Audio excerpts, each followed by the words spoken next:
Initialement, le vent ne frappe pas comme un bruit, mais comme un formidable mur d'air descendant de l'Hindoukouche. Il apporte un froid qui rend la peau nue cendreuse en quelques minutes, à moins 25 degrés Celsius. Le terrain n'offre aucun abri, ni arbre, ni grotte, ni refuge, seulement un sol gelé et un ciel teinté comme du fer. Néanmoins, la vie persiste dans cet endroit. Une famille de 6 personnes réside dans un abri qui semble totalement improbable. Un tissu noir bas tendu sur des piquets en bois. Le tissage est lâche, avec des espaces visibles.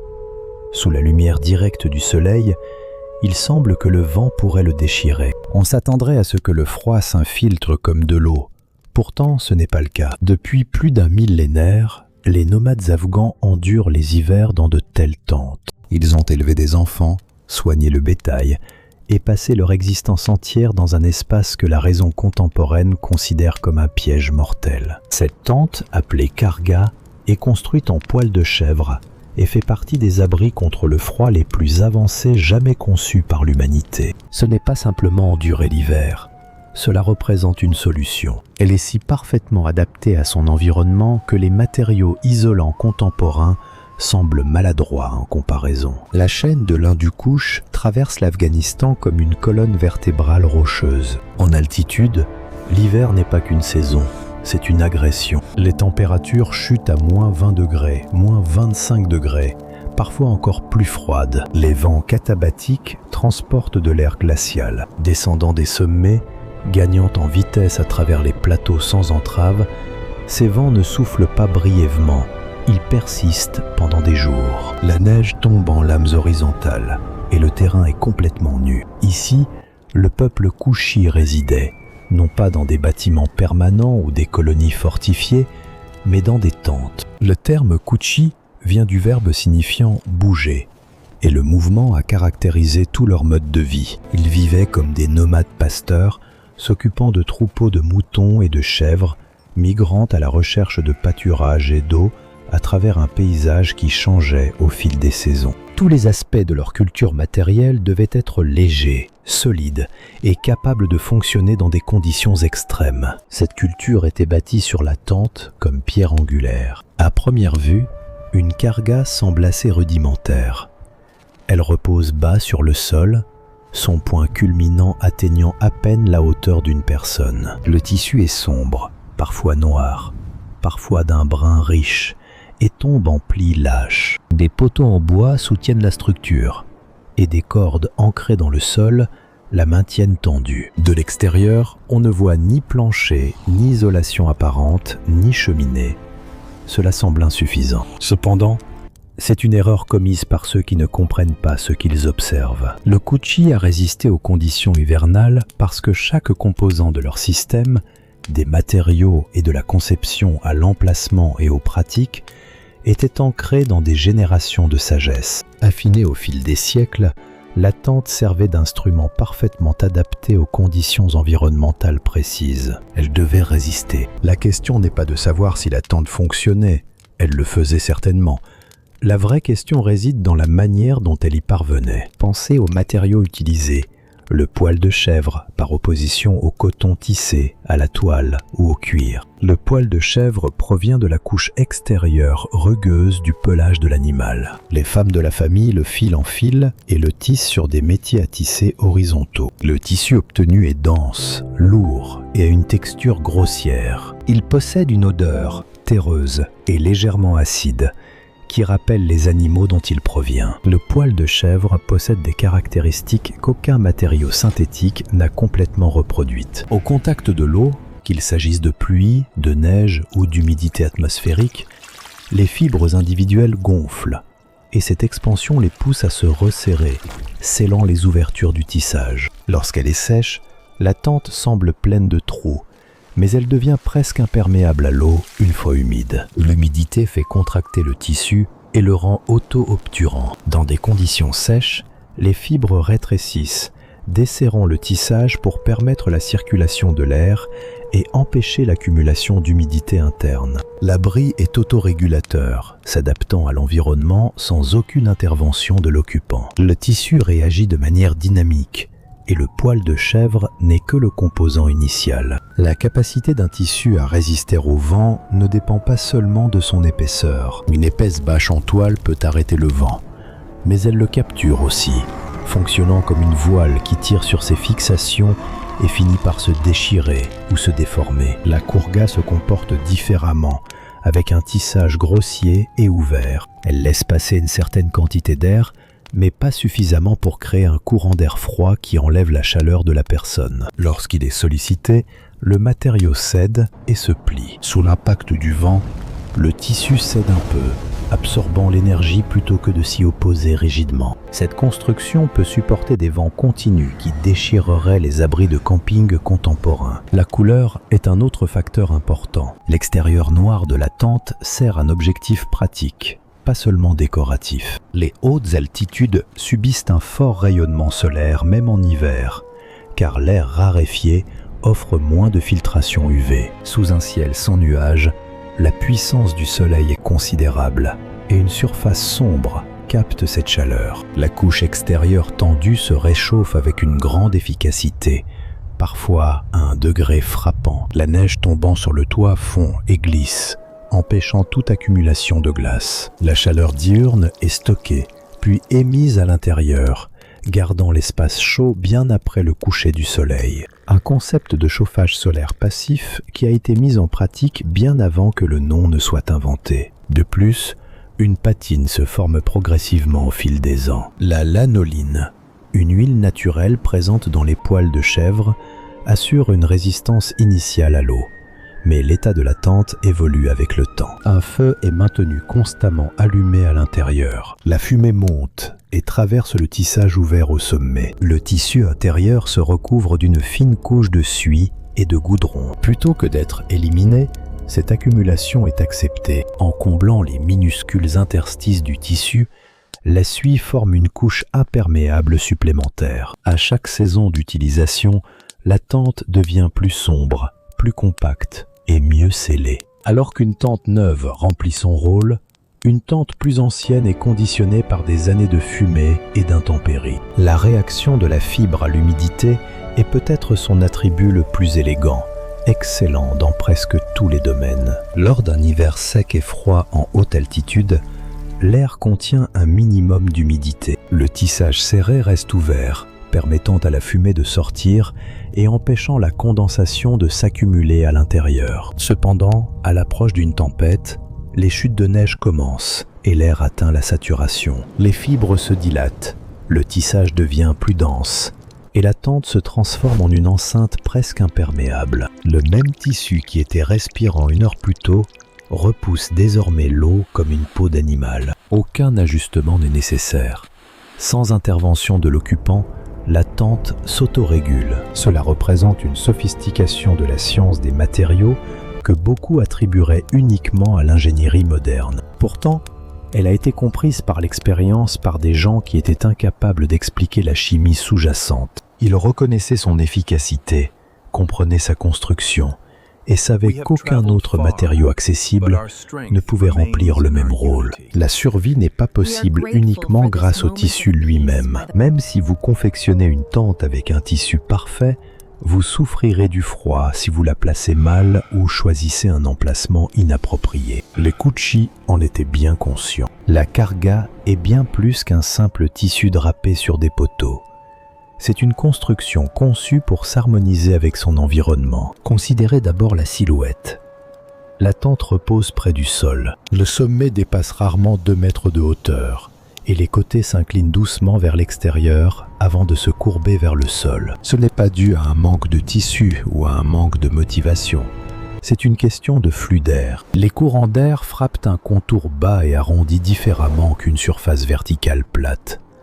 Au lieu de s'écraser contre un obstacle, il glisse dessus et le contourne. Cette forme dévie les rafales comme un galet lisse dans un ruisseau redirige le courant. Une tente haute capterait la brise, agissant comme une barrière, générant des tourbillons et exerçant une immense pression sur ses supports et piquets. La courga offre au vent à peine une surface sur laquelle appuyer. Des rafales puissantes qui pourraient aplatir une structure rigide passent simplement par-dessus, gardant l'intérieur tranquille. L'emplacement est aussi crucial que la conception, et on ne dresse pas une tente au hasard. Choisir un site est un art acquis par une observation attentive et transmis de génération en génération. Ces nomades interprètent la terre comme un marin lit la mer. Ils recherchent des abris naturels, crêtes, protubérances rocheuses, le versant abrité d'une colline. Une tente exposée aux éléments, même impeccablement construite,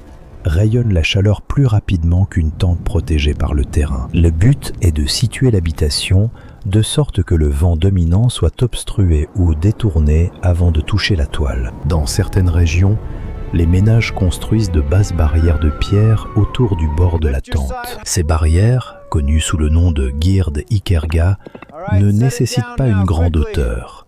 50 cm suffisent souvent. Ils établissent une zone de transition, une poche d'air calme qui isole la partie inférieure de la tente de la brise mordante au niveau du sol. Parfois, la tente est installée dans une légère dépression, une cavité naturelle dans le sol. Cela donne une impression partiellement souterraine. Le sol se trouve plus bas que la terre adjacente, protégé des rafales par le paysage lui-même. Le sol offre en outre une inertie thermique, et bien que le sol gelé soit froid, il reste stable. En enfouissant la zone d'habitation un peu dans le sol, elle évite de fluctuer brusquement avec la température atmosphérique comme le fait la couche supérieure. Le foyer obtient une protection contre l'élément le plus instable de son environnement. La structure elle-même est maintenue sous tension.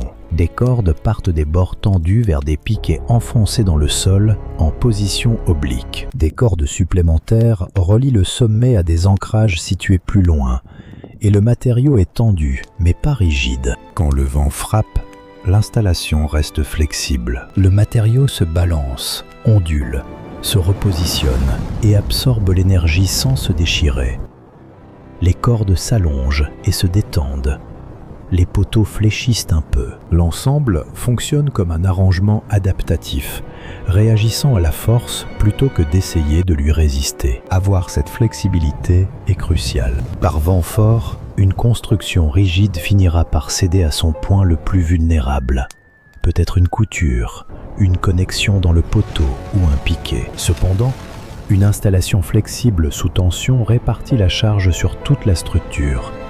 Il n'y a pas de point unique où elle pourrait céder. La tente suit le flux de la brise, se déplace, et en se déplaçant, elle perdure. La tente empêche le froid hivernal de pénétrer. Pourtant, la tente elle-même ne génère pas de chaleur à l'intérieur. L'atmosphère n'a pas le confort d'une pièce chauffée. Elle est simplement tolérable et respirable dans un espace aussi réduit. La frontière entre survie et mort dépend de la façon dont la chaleur est produite, dont elle est retenue et dont on empêche le froid de la pomper. Le feu occupe la place centrale, non seulement symboliquement, mais physiquement au milieu.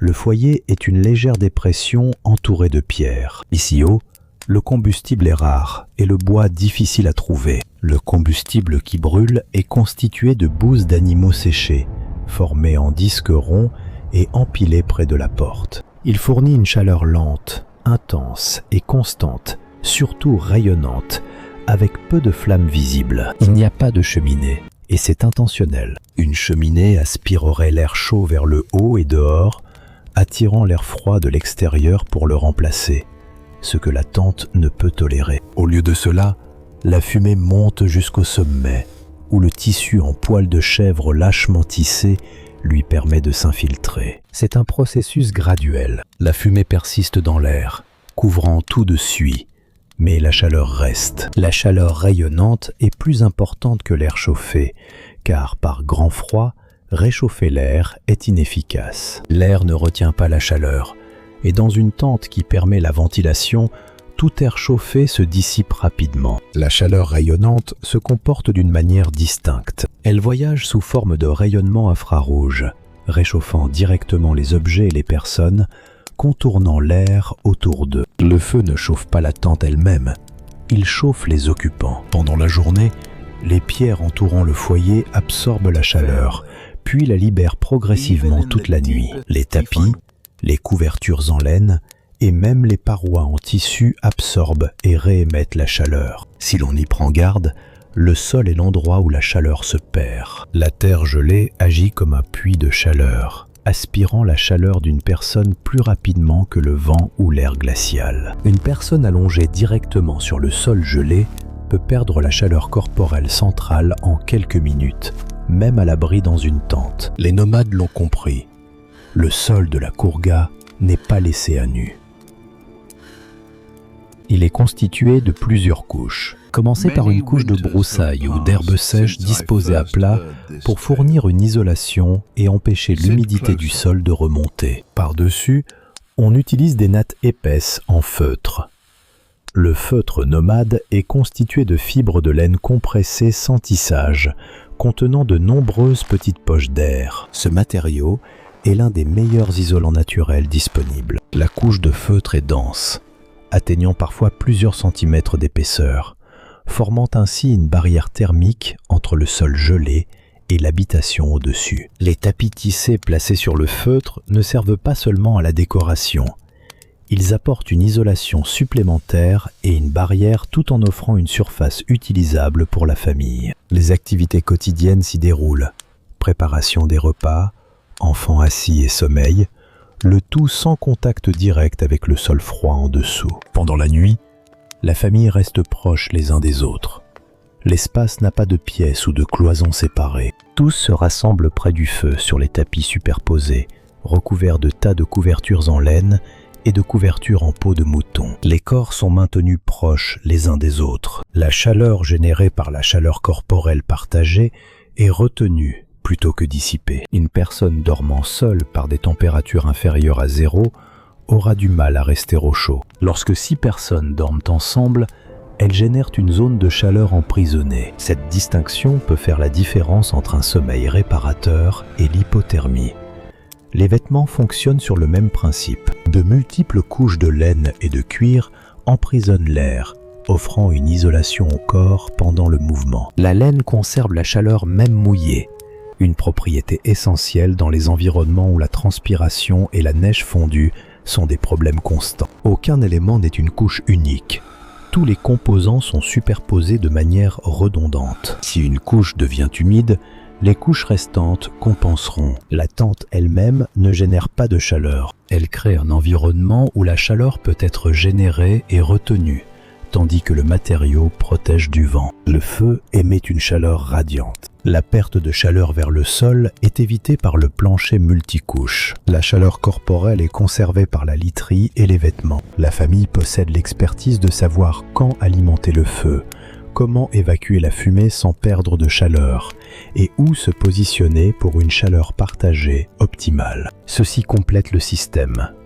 La survie n'est pas une technologie unique. Il s'agit de les utiliser toutes correctement. La tente n'a jamais été conçue pour supporter seule les conditions hivernales les plus rudes. Malgré ses caractéristiques avancées, comme le tissu auto-obturant, un profil bas et une rétention de chaleur efficace d'un feu, le Karga était invariablement un composant d'un plan plus vaste. Chaque année, le choix de survie le plus crucial des Kutchi n'était pas la construction de leur abri. C'était quand le déplacer, la transhumance ou migration saisonnière. Un terme technique existe pour cela, mais l'idée précède l'écriture. Les nomades ne restaient pas immobiles pour subir de plein fouet l'hiver afghan. Ils migraient de façon saisonnière, suivant une route perfectionnée au fil des générations, synchronisant leurs déplacements pour devancer le froid mortel. En été, ils restaient en haute altitude où les pâturages étaient abondants et où le bétail pouvait errer et paître sans restriction. Cependant,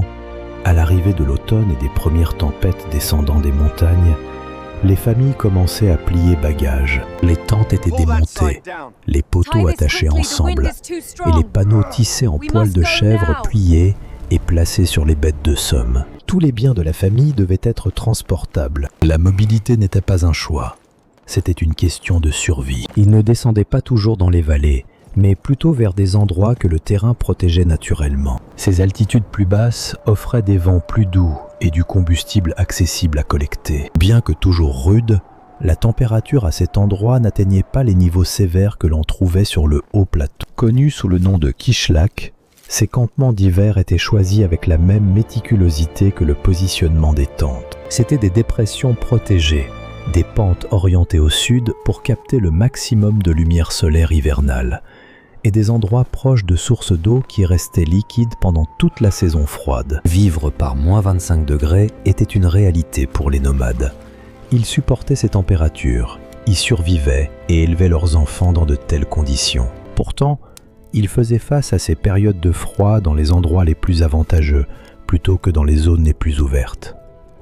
L'hiver n'était pas évité, mais plutôt géré grâce à une planification minutieuse. La tente, cependant, n'était qu'un seul composant de cette stratégie. Les chèvres fournissaient le poil nécessaire aux matériaux de la tente, ainsi que le lait pour une grande partie de l'hiver. Le lait était transformé en yaourt et en caillé séché qui pouvaient être stockés. La bouse de chèvre séchée et compressée servait de principale source de combustible. À la mort d'une chèvre, sa peau était utilisée pour les vêtements, sa chair pour la nourriture et ses os pour les outils. Rien n'était gaspillé, car être gaspilleur n'était pas économiquement viable. Les informations concernant les destinations et le moment des migrations étaient transmises verbalement. Cette sagesse était ancrée dans les toponymes, les récits et les souvenirs des personnes âgées qui avaient entrepris la même randonnée pendant 6 décennies. Aucun document écrit n'existait.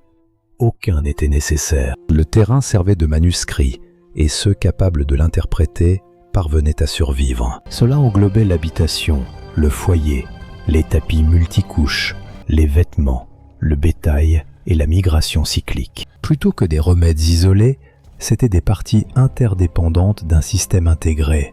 Éliminer un seul facteur compromettrait l'ensemble du cadre. La tente était inutile sans bois de chauffage ou bouse, qui provenaient d'animaux ayant besoin de pâturage. Le pâturage nécessitait la mobilité, et la mobilité exigeait une habitation qui puisse être démontée et remontée en 24 heures. Cela formait une boucle fermée, et cette boucle maintenait son intégrité parce que chaque élément renforçait les autres. L'équipement de survie contemporain tente de faire face au froid en utilisant une seule solution technologique, un manteau amélioré avec isolation thermique ou un matériau de tente plus sophistiqué. Le groupe nomade manquait de ces alternatives.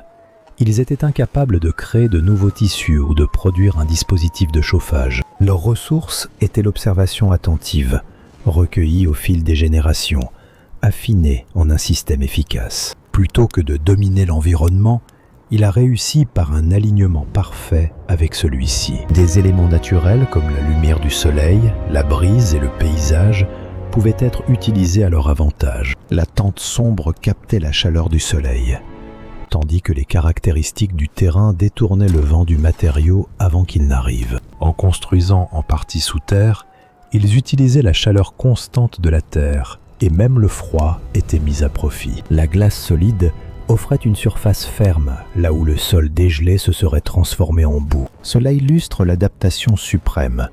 Ni opposition, ni conquête, mais harmonisation.